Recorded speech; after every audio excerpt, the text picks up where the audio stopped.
안녕하세요. 말씀 베이커리 978번째 시간 기도하심으로 시작하겠습니다. 거룩하신 주님 감사합니다. 주님의 말씀을 묵상합니다. 성령님께서 말씀의 조명이 되어 주시옵소서. 우리 주 예수 그리스도님의 이름으로 기도합니다. 아멘. 네, 오늘 보신 말씀은 시편 49편 1절에서 12절까지의 말씀입니다. 만민들아 이 말을 들어라. 이 세상에 사는 만백성아 모두 귀를 기울여라. 낮은 자도 높은 자도 부자도 가난한 자도 모두 귀를 기울여라. 내 입은 지혜를 말하고 내 마음은 명철을 생각한다. 내가 비유에 귀를 기울이고 수금을 타면서 내 수수께끼를 풀 것이다. 시편 49편의 기자는 지금 하는 이 지혜의 말을 모든 사람들이 들어야 한다는 것을 강조하고 있습니다. 5절 계속 보면요. 나를 비방하는 자들이 나를 에워싸는 그 재난의 날을 내가 어찌 두려워하리요. 자기의 재물을 의지하는 자들과 돈이 많음을 자랑하는 자들을 내가 어찌 두려워하리요. 시편의 기자는 지금 자신을 비방하는 사람들, 또 돈이 많은 사람들, 그들이 두렵지 않다라는 것을 이야기하고 있습니다. 실제로 보면요. 아무리 대단한 부자라 하여도 사람은 자기의 생명을 속량하지 못하는 법, 하나님께 속전을 지불하고 생명을 속량할 사람은 아무도 없다. 생명을 속량하는 값은 값으로 매길 수 없이 비싼 것이어서 아무리 벌어도 마련할 수 없다. 죽음을 피하고 영원히 살 생각도 하지 말아라. 사람은 누구나 죽게 된다는 것입니다. 영원히 살 수 없다라는 것입니다.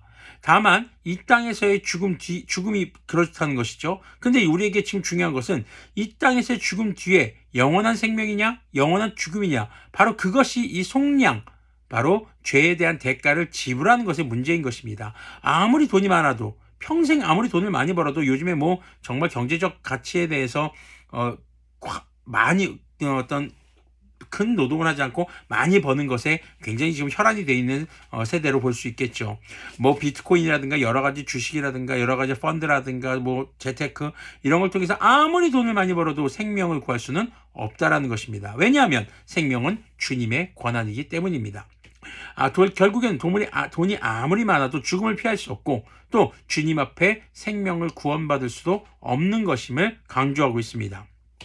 10절 계속 보면요. 누구나 볼 수 있다. 지혜 있는 사람도 죽고 어리석은 자나 우둔한 자도 모두 다 죽는 것을, 평생 모은 재산마저 남에게 모두 주고 떠나가지 않는가. 누구나 다 죽고 이 땅에서 모은 재산도 결국 가져가지 못한다는 것은 누구나 알고 있는 내용이라는 겁니다.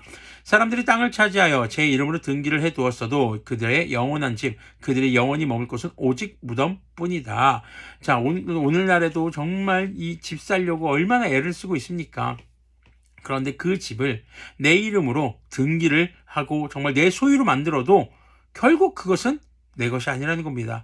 잠시 이 땅에 머물 때 머물 수 있는 것일 뿐 영원히 머물 수 있는 것은 아니라는 것이죠. 12절 계속 보면요.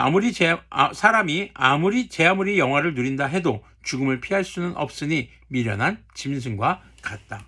자, 고대 중근동의 사람들은요, 무덤을 사람이 죽은 뒤에 사는 집이라고 생각했습니다. 그래서 피라미드 한번 생각해보면 그 안에 정말 사람이 사는 공간처럼 만들어 놨던 것을 우리가 볼 수 있죠. 하지만 죽음이 이런 영원한 집이라고 불리는 곳에 영원히 갇히는 것이었다는 것을 우리는 주목해 볼 필요가 있습니다. 살아있을 때 아무리 많은 것을 소유하고, 또 자신의 이름으로 건물을 가지고 있고, 또 자신의 이름을 알리는 업적을 쌓더라도 결국 죽음 앞에서는 모든 것이 자신의 소유가 될 수 없다는 것을 깨닫게 되는 것이죠. 오늘 말씀에서 특히 8절을 보면요. 생명을 속량하는 값은 값으로 매길 수 없이 비싼 것이라고 합니다. 우리의 죄를 속량하기 위해서, 우리의 생명을 사기 위해서 주님께서는 어떤 대가를 지불하셨습니까?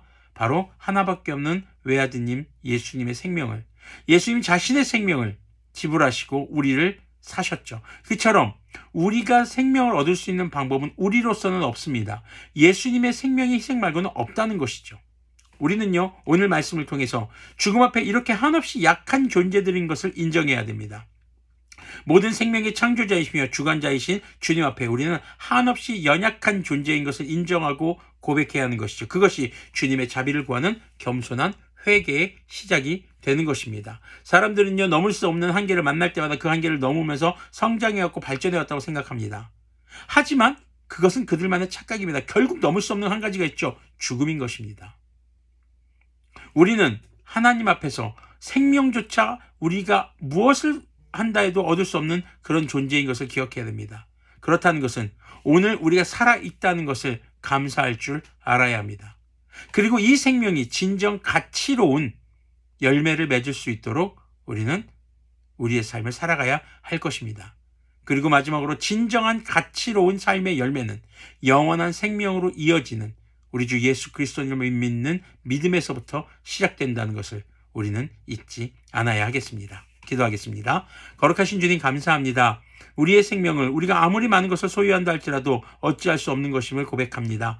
주님, 우리가 주님 앞에 겸손히 모든 생명의 주관자이신 주님 앞에 주님의 뜻을 구하며 우리가 주님의 지혜를 구하며 우리 주 예수 그리스도님의 이름으로 회개하며 정말 우리에게 주님께서 주신 이 놀라운 은혜의 선물인 생명이라는 이 시간을 진정한 가치 있는 열매로 이어지는 삶으로 살아갈 수 있도록 인도하여 주시옵소서. 그 시작점이 우리 주 예수 그리스도님의 이름으로 회개하는 것부터 시작점인 것을 기억하게 하여 주시고 우리의 삶이 그렇게 주님의 손에 붙들려서 가치 있는 열매로서의 삶으로 살아갈 수 있도록 긍휼을 베풀어 주시옵소서. 우리 주 예수 그리스도님의 이름으로 기도합니다. 아멘. 네, 우리가 결코 넘을 수 없는 한계, 그것은 죽음입니다. 그 죽음 앞에 우리는 겸손해져야 할 것입니다.